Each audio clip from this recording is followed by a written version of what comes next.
No nosso último episódio, exploramos como, após a Alemanha ter varrido a Europa continental, a Reino Unido, sob o primeiro-ministro Winston Churchill, recusou-se a ceder à vontade de Hitler.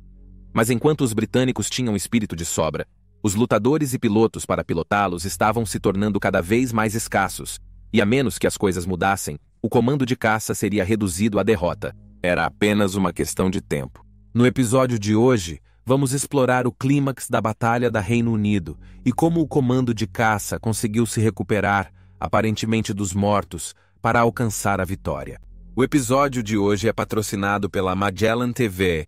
Se você sintonizou em um vídeo de guerras do mundo nos últimos meses, provavelmente nos ouviu elogiar nossa parceria com a Magellan TV, a melhor fonte para o conteúdo histórico mais quente e intrigante disponível online. Você sabe sobre os documentários deles e os programas de televisão viciantes, e como eles vão além do reino da história para oferecer mergulhos profundos incríveis em outros tópicos, como espaço, crime verdadeiro ou o sobrenatural.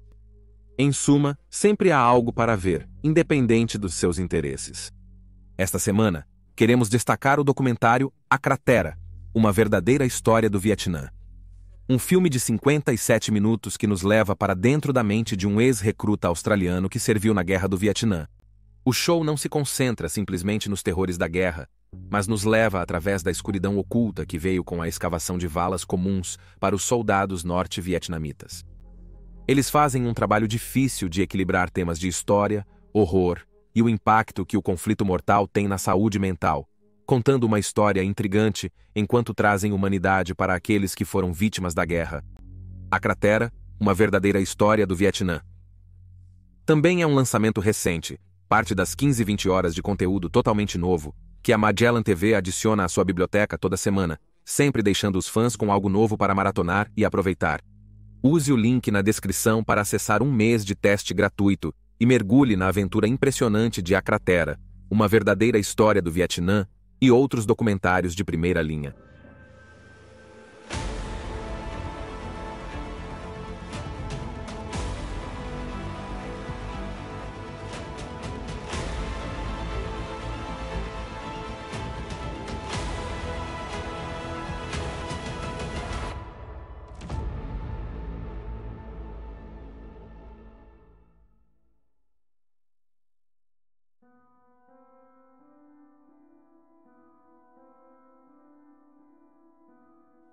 A história da Batalha da Reino Unido retrata que foi principalmente uma defesa britânica. No entanto, isso não é verdade, já que o comando de bombardeiros da Força Aérea Real é frequentemente esquecido.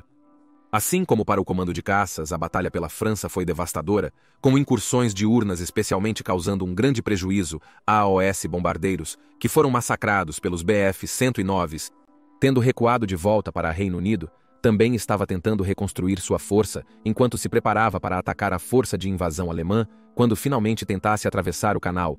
No entanto, antes disso, decidiu-se que eles poderiam ajudar a aliviar a pressão sobre o comando de caças, levando a batalha para as próprias bases da Luftwaffe na Europa Ocidental. Os bombardeiros britânicos iniciaram uma intensa campanha contra a Luftwaffe, mesmo que sua escala fosse pequena comparada à ação da Luftwaffe na Reino Unido. Na segunda semana de agosto, os bombardeiros da Força Aérea Real realizaram 24 ataques contra bases de caças e bombardeiros alemães. Mas era um negócio difícil e mortal. Muitas vezes, os bombardeiros voavam sem qualquer proteção de caças, porque simplesmente não havia nenhum para poupar das tarefas de defesa doméstica. E então, em vez disso, tentavam usar nuvens para se esconder dos olhos aguçados dos pilotos de caça alemães e dos artilheiros antiaéreos. Às vezes funcionava, às vezes não. No mesmo dia do Adlertag de Göring, 12 bombardeiros britânicos Blenheim IV do nome 82 Esquadrão decolaram da Força Aérea Real Watten, em Norfolk, seu alvo sendo o aeródromo de Aalborg, ocupado pelos alemães na Dinamarca. O Blenheim era naquela época a espinha dorsal do comando de bombardeiros, e era um dos bombardeiros mais rápidos do mundo nos anos que antecederam o início da guerra.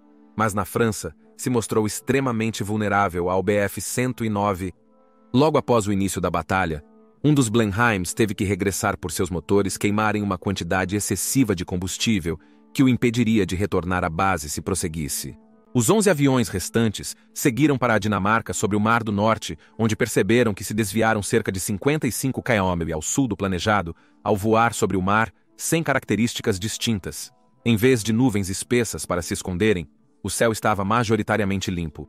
A força continuou, e fez seu ataque em 2 grupos, o primeiro penetrando com sucesso a tela de canhões antiaéreos de Aalborg para soltar suas bombas, mas o segundo grupo foi dizimado por eles, todos os 5 aviões sendo abatidos em sua aproximação, com apenas 5 dos 15 aviadores britânicos escapando de seus aviões condenados. No entanto, o massacre não acabou, pois quando a primeira onda voltou para casa, eles foram atacados por Bf-109s que começaram a derrubá-los um após o outro. Apenas um Blenheim voltou à costa, com perseguidores alemães desistindo e retornando para casa. Contudo, o Blenheim estava tão danificado que a tripulação sabia que não retornaria às Ilhas Britânicas. Assim, em vez de abandoná-lo no Mar do Norte, voltaram à Dinamarca, saltaram e se entregaram aos alemães. O comando de bombardeiros, além de focar na Luftwaffe, também atacou alvos estratégicos nas terras ocupadas e na Alemanha, como refinarias de petróleo e depósitos. Além de interromper as operações alemãs, esses ataques ajudaram a ocupar a força de caças da Luftwaffe e, durante as fases mais intensas, privaram-nos de descanso.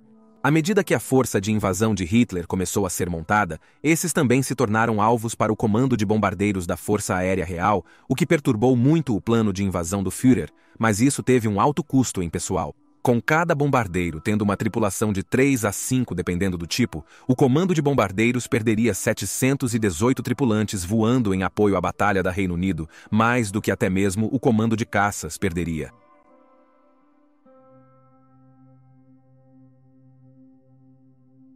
Embora Göring possa não ter apreciado a verdadeira força do comando de caças em meados de agosto, a verdade era que, apesar da resistência animada que os homens e mulheres de Dowding ainda estavam dando à Luftwaffe, a força estava lentamente sangrando até a morte à medida que a batalha continuava. Em meados de agosto, o comando de caças havia perdido 181 caças em combate com a Luftwaffe, com outros 30 destruídos no chão. Ainda mais dolorosa foi a perda de 151 pilotos. Para compensar essas perdas, o comando de caças recebeu 170 novas aeronaves, mas apenas 63 pilotos novos treinados, que mal tiveram tempo para se familiarizar com os furacões Spitfires de alto desempenho antes de serem jogados na luta contra os experientes e habilidosos ases alemães. Quando amanheceu o 3º dia da ofensiva de Göring, o pessoal do comando de caças foi recebido por bom tempo e sabia que a Luftwaffe não perderia essa oportunidade. O que eles não sabiam era o quão grande seria a força com a qual teriam que lidar. Göring planejava empregar 3 de suas frotas aéreas, 2.400 aeronaves em ataques a Reino Unido, com bombardeiros da Noruega, ocupada mirando o norte da Reino Unido. Ele estava tão convencido de que a última força do comando de caças estava concentrada no sudeste, que a força do norte decolou sem escolta, esperando voar sem oposição. Às 1130 horas, os alemães começaram seus ataques no sul com formações de Ju-87 Stukas, escoltados por Bf-109s, atingindo várias bases da Força Aérea Real, bem como ataques adicionais em estações de radar. Um enorme buraco foi novamente aberto na cobertura de radar do comando de caças ao longo da costa de Kent, através do qual a armada alemã começou a entrar a caminho de seus alvos. Apenas o corpo real de observadores ficou para atraí-los. Ao meio-dia, o radar no norte da Reino Unido detectou os bombardeiros alemães vindos da Noruega e o comando de caças N Degree, 13 grupo que tinha responsabilidade pela região, começou a mobilizar os caças. Em um clima quase perfeito, os bombardeiros desprotegidos se encontraram sob ataque dos Spitfires do N Degree, 72 Degree Esquadrão atacando diretamente do sol. 2 esquadrões de furacões entraram rapidamente na batalha, massacrando os bombardeiros alemães, abatendo 30 deles e danificando muitos outros severamente, forçando-os a largar suas bombas e fugir pelo Mar do Norte. Contudo, mais ao sul, a situação para o N Degree estava cada vez pior. 11 grupo com o aumento do ataque da Luftwaffe.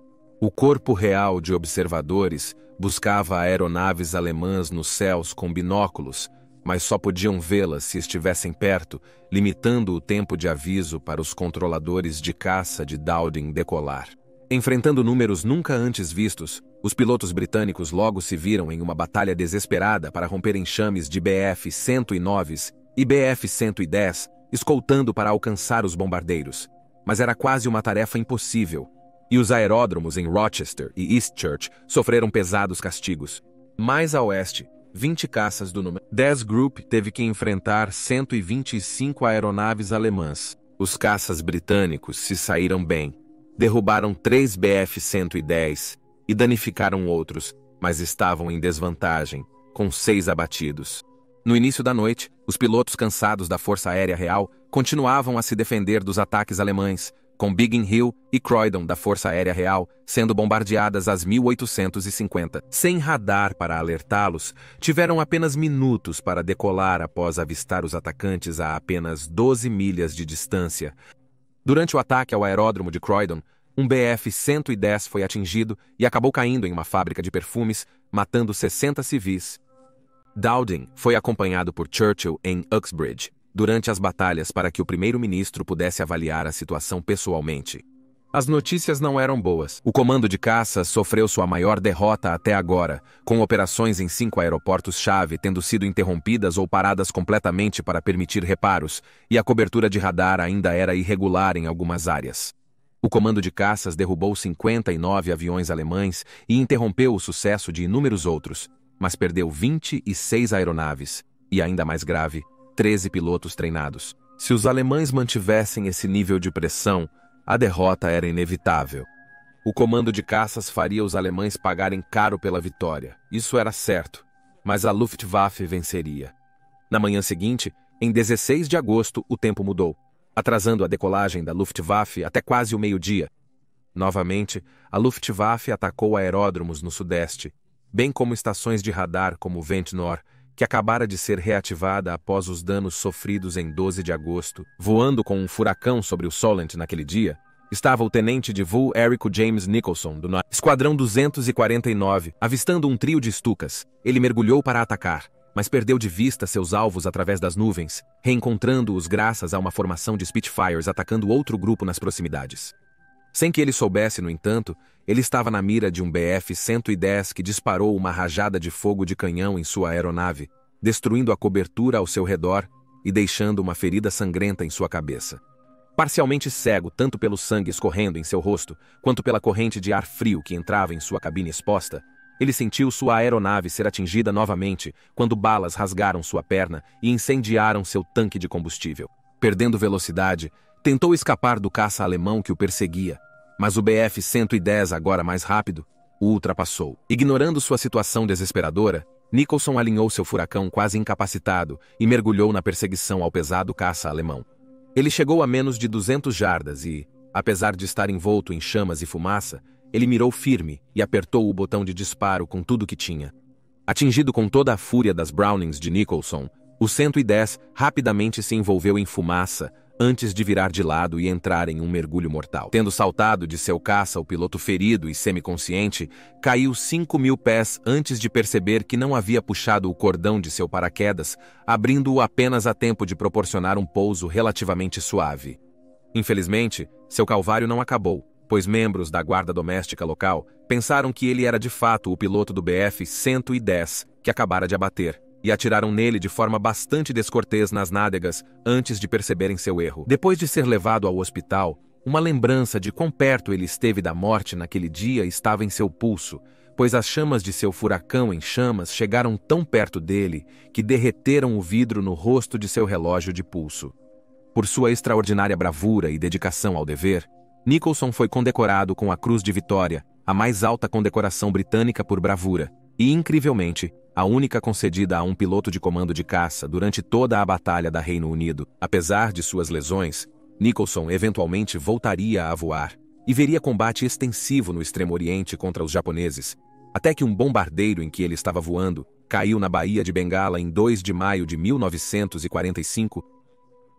Ao final do dia, a Luftwaffe percebeu o quão dispostos os britânicos estavam para defender sua ilha, quando um bombardeiro alemão foi abalroado por um piloto de um Avro Anson desarmado. Após mais um dia agitado de combate, os placares ainda estavam a favor da Força Aérea Real, mas um grande estrago havia sido feito.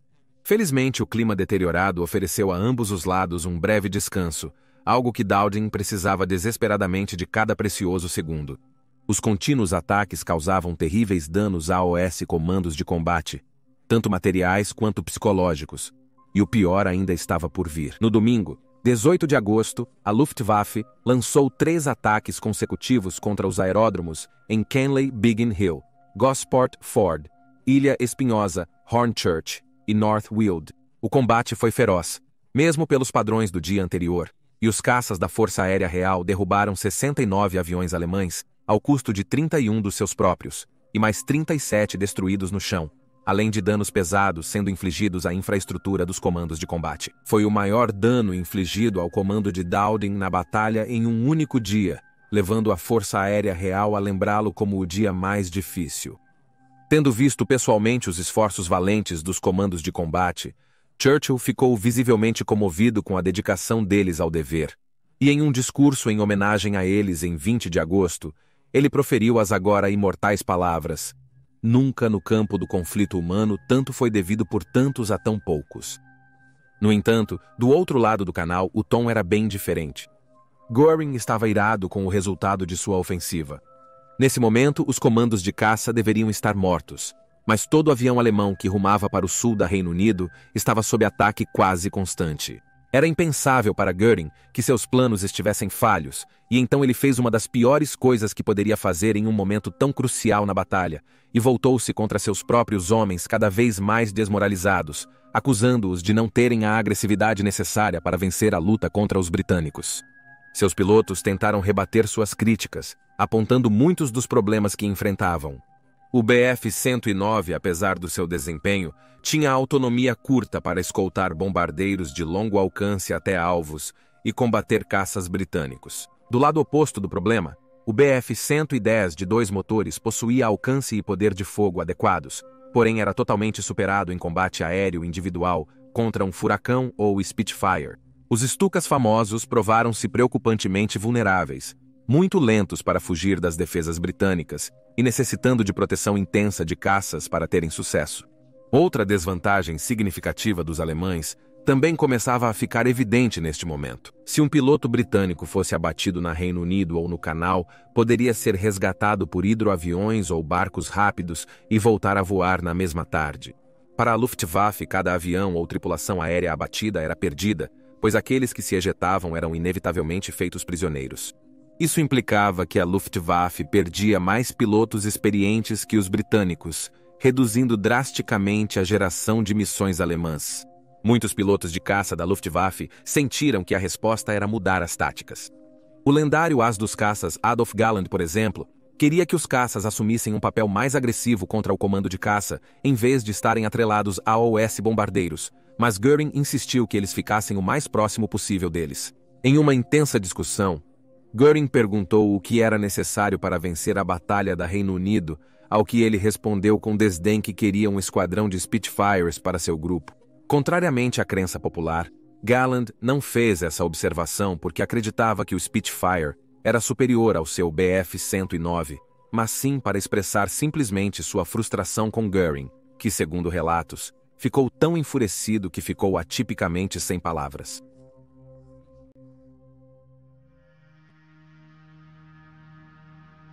Tendo se tornado uma superpotência na era de seu império, a Reino Unido pode ter estado sozinha na Europa no verão de 1940, mas de maneira alguma estava sozinha no cenário global. Ainda sob a coroa britânica, pilotos da Austrália, Nova Zelândia, Canadá, Zimbábue e África do Sul, entre outros, acorreram para se juntar ao comando de caça em defesa da ilha natal do Império. Alguns dos ases da Força Aérea Real com maior pontuação durante a batalha vieram desses países. Talvez o mais notável seja o sul-africano Adolfo Marinheiro Milão, que comandou o N Degree. 74 Esquadrão rapidamente se tornou elite sob sua liderança.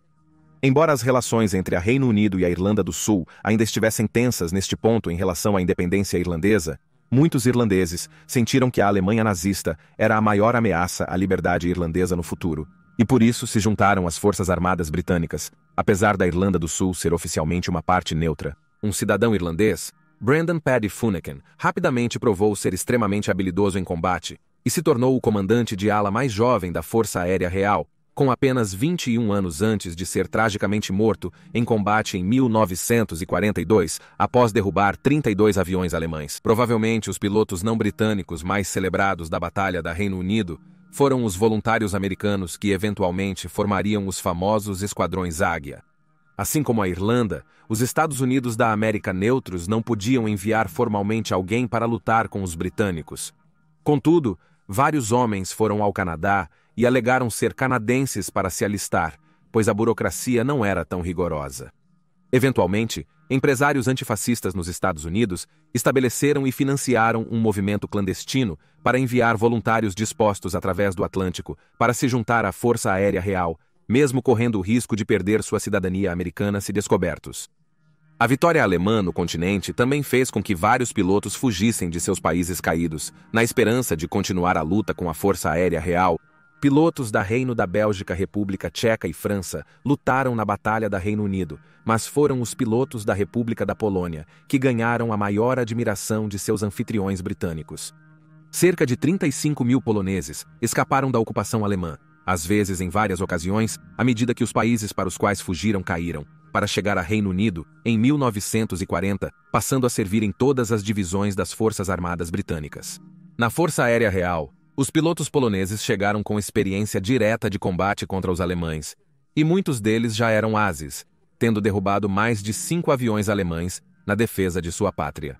No entanto, apesar disso, seu valor não foi inicialmente totalmente apreciado, mesmo pelos céticos pragmáticos.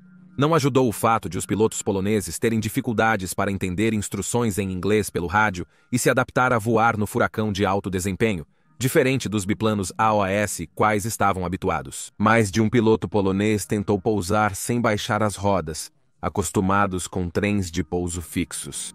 No entanto, tendo testemunhado em primeira mão os horrores da ocupação alemã, os pilotos poloneses se levantaram para o desafio, determinados a se provarem para a Força Aérea Real. 2 esquadrilhas de caça polonesas foram formadas, 302 e não. 303 esquadrões, e uma vez que foram soltos sobre o inimigo, rapidamente forjaram uma reputação temível. O esquadrão, número 303 especialmente, derrubaria 126 aviões alemães, o maior número de qualquer unidade de furacões da batalha, enquanto o piloto polonês Anton Glowacki alcançaria a extraordinária façanha de derrubar 5 aviões alemães em um único dia. Apenas um outro piloto da Força Aérea Real conseguiria o mesmo, o neozelandês Brian Carvalho. Um dos personagens mais coloridos que voou com o No. 303 Esquadrão foi Jan Zumbach, escapando da República da Polônia via Romênia. Ele se alistou na Força Aérea Francesa, mas viu pouca ação antes de escapar dos nazistas pela segunda vez e chegar ao Reino Unido, onde foi aceito no esquadrão polonês. Durante o intenso combate da Batalha da Reino Unido, a sorte de Zumbach nunca parecia se esgotar, mesmo quando sua aeronave foi atingida em combate sobre o canal e ele foi forçado a se ejetar. Atordoado e desorientado enquanto descia em direção a uma praia próxima em seu paraquedas, ele temia estar pousando no lado francês do canal e logo seria feito prisioneiro. Foi apenas quando ele se levantou na areia e desprendeu seu paraquedas que ele viu um grupo de soldados britânicos se aproximando dele e soube que estava em solo britânico. No entanto, quando ele foi caminhar em direção a eles, um dos soldados disparou um tiro na areia à sua frente. Atordoado, Zumbach jogou as mãos para o ar e tentou gritar para eles que era um piloto polonês com a Força Aérea Real, mas toda vez que tentava se aproximar para que pudessem ouvi-lo, os soldados disparavam outro tiro na areia. Parado, ele esperou que um dos soldados se aproximasse dele e ficou perplexo com os estranhos movimentos laterais do homem, levando o polonês a pensar que o soldado estava bêbado. Foi apenas quando os 2 homens ficaram ao alcance da voz que o soldado britânico pediu desculpas por atirar e garantiu que não estava mirando no piloto abatido. Um Zumbach irritado exigiu uma explicação, e o soldado britânico explicou que era para evitar que ele se movesse antes de alcançá-lo. O soldado então explicou por que ele tinha que fazer isso. Zumbach havia pousado bem no meio de um campo minado.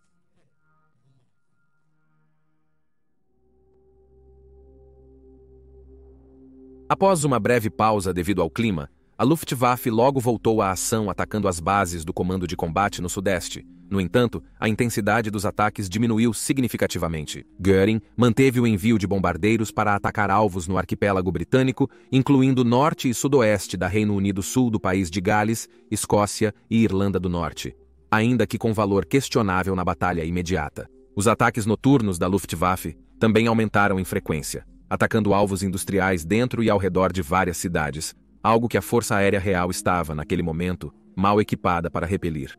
Tendo agora perdido um prazo para o Führer e com um segundo se aproximando rapidamente, em 23 de agosto de 1940, Göring emitiu uma diretiva para a Luftwaffe, na qual esperava encorajá-los a enfrentar o desafio e acabar com a Força Aérea Real. A diretiva dizia: no dia seguinte, no sábado, 24 de agosto, ocorreu um evento que mudaria dramaticamente o curso da Batalha da Reino Unido.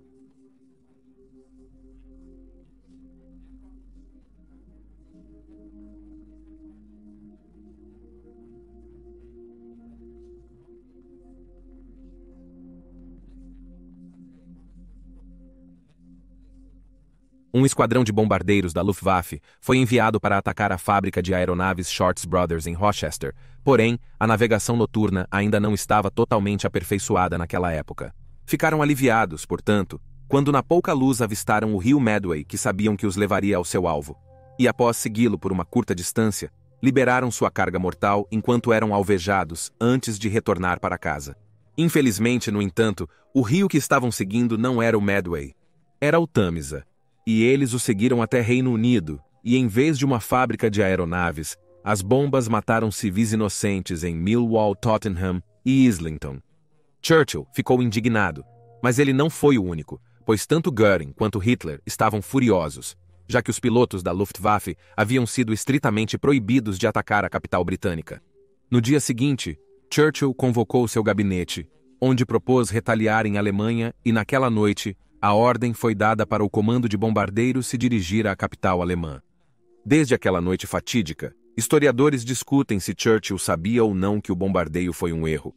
Naquele tempo, ele estava convencido de que o ataque foi intencional, uma transição para o bombardeio alemão às cidades britânicas, porém as evidências indicavam o contrário. No dia seguinte, sem novos ataques, Churchill se reuniu com seu gabinete quando a Luftwaffe bombardeou novamente bases da Força Aérea Real, indicando um possível acidente. Porém, Churchill estava decidido a contra-atacar. Em 25 de agosto de 1940-80, um bombardeiros Handley, Página Hamden e Vickers Wellington do Comando de Bombardeiros da Força Aérea Real decolaram à noite rumo à Alemanha sobrevoando o continente. As aeronaves estavam voando no extremo de suas faixas, e como os bombardeiros alemães que haviam instigado a ordem de Churchill, a navegação à noite por uma distância tão longa era tudo, menos uma ciência exata. Cerca de metade da força enviada encontrou seus alvos e começou a despejar bombas sobre a capital, uma das quais atingiu o zoológico de Alemanha, matando seu único elefante. Hitler ficou enfurecido com o ataque e estava furioso com Göring, que havia prometido que nenhum bombardeiro britânico jamais alcançaria a Alemanha. Contudo, numa demonstração notável de contenção do Führer nazista, ele não ordenou de imediato uma represália, permitindo que os bombardeiros de Göring seguissem atacando os aeródromos britânicos e a infraestrutura de apoio ao comando de caças.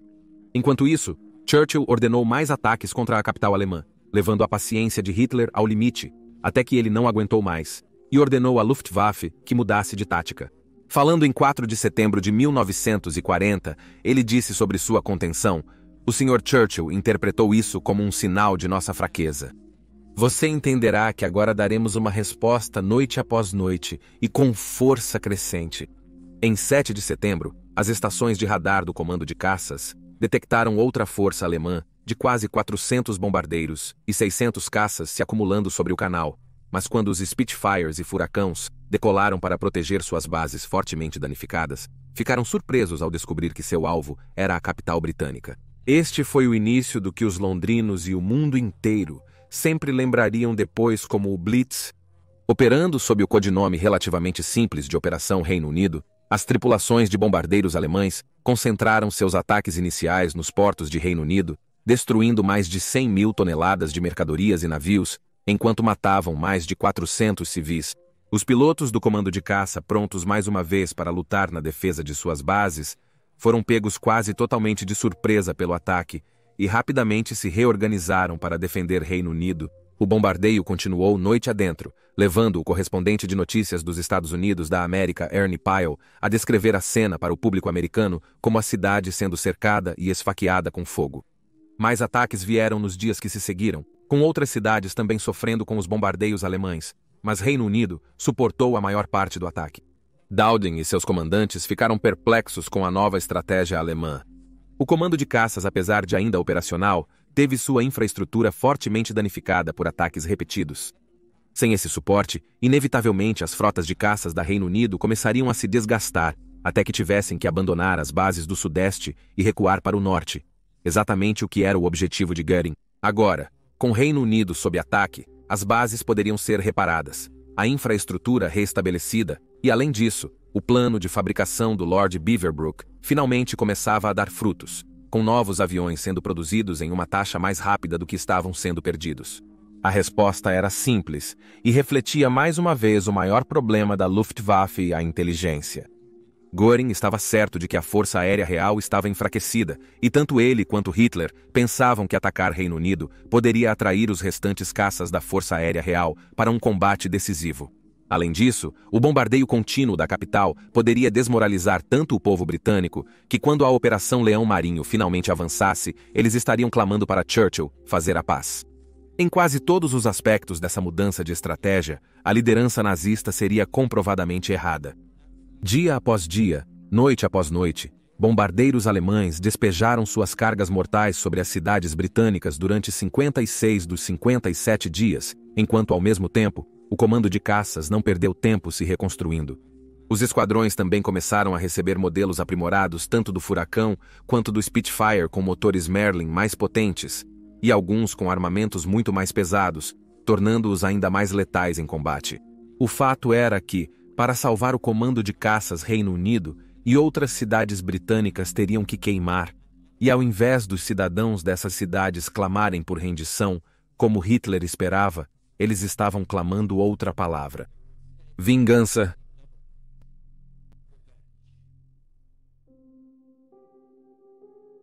Com a oposição dos caças britânicos aparentemente aumentando à medida que o Blitz se intensificava, Hitler não teve escolha senão, mais uma vez, adiar a Operação Leão Marinho até meados de setembro.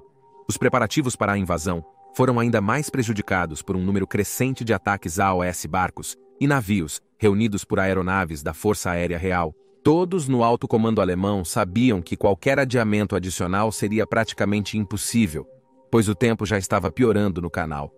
Se a vitória não fosse alcançada em breve, então tudo estaria perdido. O dia que decidiria o destino da Europa chegaria em 15 de setembro de 1940. Naquela manhã, Churchill e sua esposa passavam pela Força Aérea Real Uxbridge e decidiram fazer uma visita surpresa para entender o que ocorria. Ele não esperaria muito por notícias de outra invasão, já que os radares de casa logo detectaram formações alemãs rumo a Dover e o estuário do Tâmisa. Porém, justo quando os caças da Força Aérea Real estavam prestes a entrar em ação, os alemães recuaram e retornaram. Aparentemente, seus ataques foram cancelados. Mais a oeste, no entanto, um avião alemão de reconhecimento solitário foi detectado e abatido com sucesso por um furacão. À medida que a manhã avançava, mais e mais contatos eram detectados pelas estações de radar da cadeia doméstica, e Churchill sentiu que os alemães estavam planejando algo grande, o que ele transmitiu ao marechal do ar Sir Keith Parknall, comandante do Grupo 11. Park simplesmente respondeu a Churchill: e estamos prontos para eles. Depois que uma formação de 200 bombardeiros alemães foi detectada cruzando o canal, junto com uma forte escolta de caças, Park começou a mobilizar seus esquadrões. A força alemã estava espalhada ao longo de um trecho de 2 milhas do céu, ao norte de Dungeness, ao sul de Dover. Dado o tamanho da força de caças de escolta, Park solicitou apoio adicional do Any Degree, 12 grupo antes de seus aviões atacarem ao meio-dia, envolvendo-os entre Maidstone, em Kent, e a ponta sul de Reino Unido. O combate foi particularmente feroz. Spitfires avançaram primeiro nas formações de caças de escolta, desmantelando-as e envolvendo-as, criando um buraco para os furacões entrarem e causarem estragos nos bombardeiros alemães. Durante o confronto, o piloto do furacão Sargento R.T. Holmes atacou uma formação de 3 DOI-17s, derrubando 2 deles antes que sua aeronave fosse atingida, obrigando-o a se ejetar.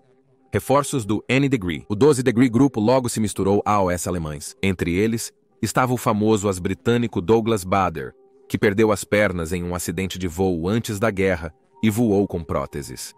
As formações alemãs logo estavam perdendo sua coesão, permitindo que os britânicos aplicassem pressão em grupos de cada vez, causando-lhes muito dano, pois se encontravam sem a proteção de seus camaradas. A situação piorou para os alemães, pois os Bf-109s começaram a voltar. tendo queimado seu combustível restante em embates com os Spitfires. Quando os bombardeiros alemães começaram a sobrevoar Reino Unido, eles haviam sido tão severamente maltratados e seu plano de ataque tão perturbado pelos caças britânicos, que estavam espalhados por 61 quilômetros de céu, tornando-os mais gerenciáveis para os defensores britânicos, que agora atacavam sem piedade.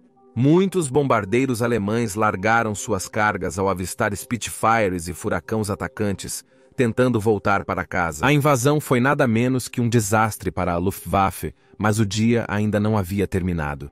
Os invasores da manhã retornavam mancando às bases quando o radar britânico detectou um novo ataque se formando na França. Havia uma corrida para retornar os caças da Força Aérea Real às bases para rearmar e reabastecer. Um processo que poderia levar até 2 horas para o comando de caças retomar a prontidão matinal. Enquanto isso, o radar monitorava os bombardeiros alemães se dividirem em 3 grupos distintos antes de começarem a atravessar o canal, onde o corpo de observadores reais relatou mais 200 bombardeiros e o dobro de caças. O comando de caças mais uma vez confrontou inicialmente os escoltas buscando romper a defesa dos bombardeiros. Sobre o condado inglês de Kent, os 2 lados se enfrentaram na prática diária, agora de brutal e sangrento combate aéreo. Quase como na Batalha da Manhã, a subida, virada e mergulho no combate rapidamente esvaziaram os tanques do 109, deixando somente os desajeitados Bf-110 e artilheiros defensivos nos bombardeiros para enfrentar os velozes e bem armados caças britânicos. Os pilotos poloneses o Esquadrão 303 teve um dia bom, destruindo 3 bombardeiros, 2 Bf-110 e um Bf-109 com seus furacões. No meio da tarde, os bombardeiros alemães restantes estavam voltando pelo canal, tendo despejado suas cargas em alvos em Reino Unido e arredores.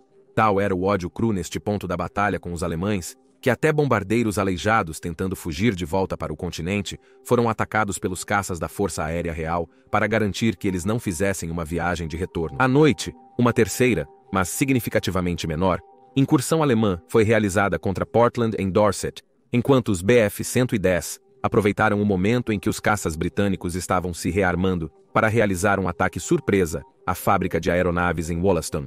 Nas bases britânicas ao sul da Reino Unido, pilotos cansados descansavam onde podiam, enquanto as equipes de solo trabalhavam incansavelmente em seus caças, consertando danos de bala, vazamentos e controles danificados. Após o alívio que lhe foi dado pelo Blitz, o comando de caças não só foi reconstruído para a plena capacidade, mas agora estava crescendo além do seu tamanho no início da batalha. Como resultado, com mais caças para lançar contra os alemães, as ações do dia viram o combate aéreo mais intenso da guerra até agora. No caos da luta, as estimativas de quantos aviões alemães haviam sido abatidos saíram completamente do controle, levando a Força Aérea Real a afirmar que havia derrubado 175 aviões alemães. Na verdade, o número era 60, mas muitos outros foram danificados. E a Força Aérea Real perdeu 25 aviões com 13 pilotos mortos. No entanto, embora a contagem real não fosse como inicialmente pensado, poucas pessoas na Reino Unido ou em qualquer lugar do mundo poderiam ter antecipado naquela noite o quão grande vitória a Força Aérea Real havia alcançado naquele dia. Göring foi forçado a relatar a Hitler que sua força aérea não apenas falhou ao enfrentar uma oposição cada vez mais rígida, que deixou até mesmo as aeronaves que retornaram à sua base precisando de longos reparos, enquanto centenas de seus aviadores estavam com ferimentos. Dados os eventos do dia, Göring agora tinha que considerar continuar o Blitz como um evento quase exclusivamente noturno para poupar sua frota de bombardeiros, o que, embora continuasse a incutir medo na população britânica, prejudicava seriamente a capacidade da Luftwaffe de atingir alvos militares específicos. Com a Luftwaffe de Göring tendo falhado com ele, e os ataques AOS seus barcos e navios de invasão por aviões da Força Aérea Real aumentando, Hitler se encontrou com poucas escolhas restantes. Em 17 de setembro de 1940, ele adiou a Operação Leão Marinho mais uma vez, só que desta vez por tempo indeterminado. Ele já havia começado a perder o interesse na guerra contra o Reino Unido e agora estava silenciosamente elaborando seus planos para sua grande campanha contra o único inimigo que ele queria desesperadamente destruir, a União Soviética. A Batalha da Reino Unido não estava estritamente encerrada e continuaria por mais um mês, mas graças ao sucesso arduamente conquistado do comando de caças, particularmente em 15 de setembro, a luta pela sobrevivência contínua da Reino Unido, pelo menos havia sido vencida.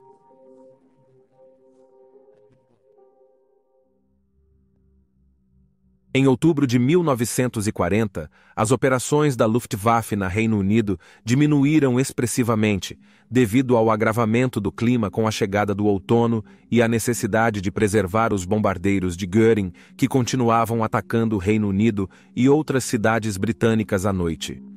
Os Bf-109 e 110S continuaram a atormentar os caças britânicos sempre que podiam, seja atacando-os sobre o canal, seja lançando ataques de alta velocidade e baixa altitude em aeródromos britânicos, uma tática que os tornava difíceis de detectar no radar e mantinha os pilotos britânicos e artilheiros antiaéreos firmemente em alerta. Estranhamente, foi nessa hora tardia que uma nova força entrou na briga em apoio à Luftwaffe. Em 29 de outubro, membros do Corpo Real de Observadores e Artilheiros Antiaéreos, situados ao redor de Ramsgate, em Kent, começaram a relatar aeronaves incomuns voando acima, e logo foi descoberto que essas eram aeronaves de guerra italianas, enviadas pelo aliado de Hitler, Mussolini.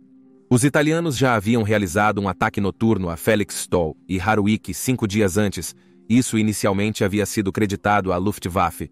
Voando da Reino da Bélgica, o pequeno contingente italiano não foi recebido de braços abertos por seus aliados da Luftwaffe, muitos dos quais passaram por um inferno nos meses anteriores.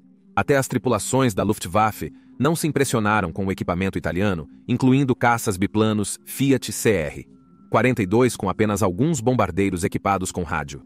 Além disso, as aeronaves italianas voavam com suas próprias táticas, que se mostraram obsoletas contra os britânicos, que ficaram perplexos sobre por que os italianos apareceram neste estado, dado as experiências alemãs no verão.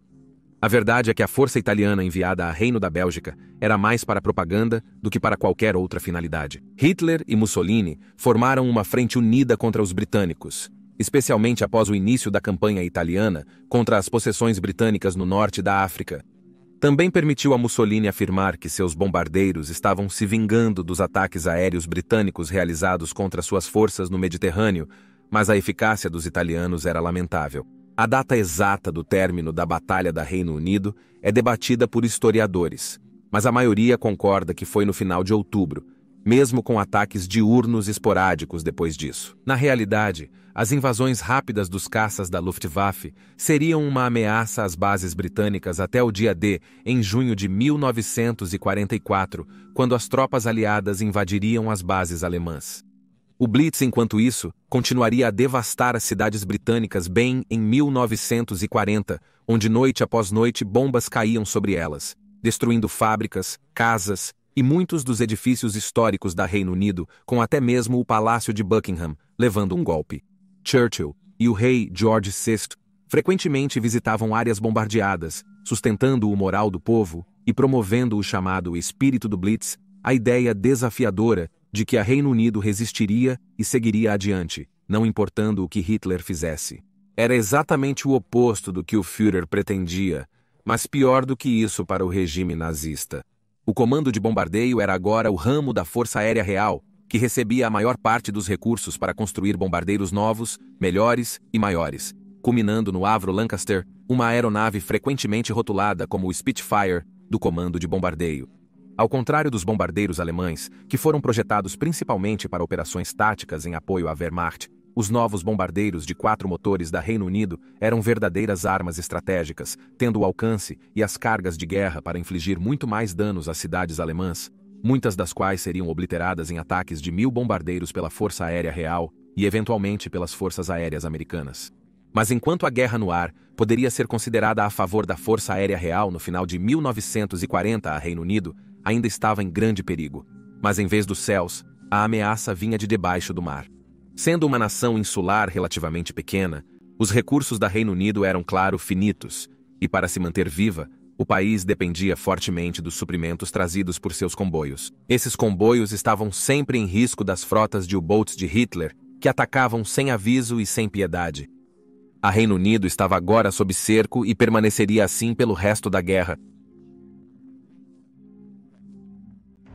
É impossível superestimar o quão crucial foi a vitória britânica na Batalha da Reino Unido para a história da Segunda Guerra Mundial, e como as coisas teriam sido diferentes se a Reino Unido tivesse caído. Quando Hitler invadiu a União Soviética, não haveria comboios do Ártico trazendo armas para os soviéticos para mantê-los na luta, enquanto eles realocavam sua base de fabricação de armas para o leste, longe dos bombardeiros alemães. Com o Reino Unido fora da luta, Hitler pode não ter declarado guerra contra a América em dezembro de 1941 em apoio ao Japão, deixando Washington e Tóquio para resolverem entre si, já que parte de seu raciocínio para a declaração era que a América havia violado sua neutralidade ao apoiar Reino Unido. Sem o apoio da metrópole, o Império Britânico provavelmente teria sido dividido pelo eixo, com o Japão recebendo a Índia, enquanto as tropas de Mussolini, provavelmente ainda apoiadas pela Alemanha, conquistariam o norte da África e a Grécia. A vitória na Batalha da Reino Unido significou que um mundo onde o fascismo infectou a Europa, Ásia Norte da África, Oriente Médio, e talvez até além, felizmente nunca se concretizaria.